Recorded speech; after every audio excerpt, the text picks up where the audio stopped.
અમદાવાદ નજીક આવેલા વિઝોલ ગામ અને આસપાસના વિસ્તારોમાં ઝેરી ગેસ જેવી તીવ્ર દુર્ગંધને કારણે સ્થાનિક રહીશોનું જીવવું હરામ બની ગયું છે.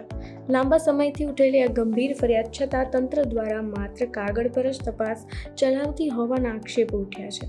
લોકોના આરોગ્ય સાથે થઈ રહેલા ખુલ્લા ચેડાને લઈને હવે સ્થાનિકોમાં ભારે રોષ અને આક્રોશ વ્યાપી ગયો છે.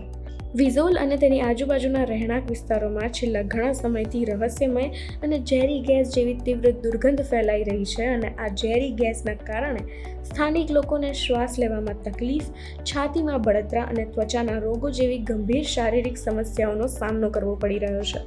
સ્થાનિકોનો આક્ષેપ છે કે આ આસપાસ આવેલી કેમિકલ ફેક્ટરીઓ અને ઔદ્યોગિક એકમો દ્વારા રાત્રિના સમયે ગેરકાયદેસર રીતે ઝેરી ગેસ છોડવામાં આવી રહ્યો છે.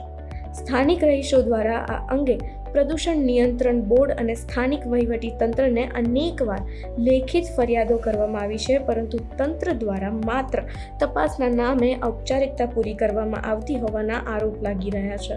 પ્રદૂષણના મુખ્ય સ્ત્રોત સુધી પહોંચીને જવાબદારો સામે કોઈ કડક પગલાં ન ભરાતા હવે લોકોનો ધીરજનો ઘડો ફૂટી રહ્યો છે અને તંત્રની કામગીરી સામે અનેક સવાલો ઊભા થઈ રહ્યા છે.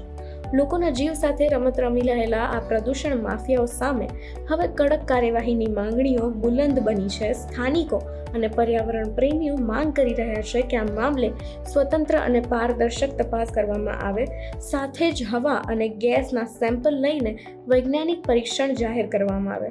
જે પણ એકમો કે વ્યક્તિઓ આ પ્રદૂષણ માટે જવાબદાર હોય તેમની સામે કાયદેસર કડક કાર્યવાહી કરી તપાસ અહેવાલ જાહેર કરવામાં આવે.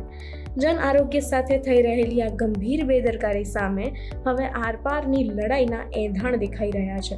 જો તંત્ર દ્વારા વહેલી તકે ઝેરી ગેસના સ્ત્રોતને શોધીને કડક પગલાં લેવામાં નહીં આવે તો આવનાર દિવસોમાં વિઝોલના ગ્રામજનો દ્વારા ઉગ્ર આંદોલન છેડવામાં આવે તેવી પૂરેપૂરી આશંકાઓ છે.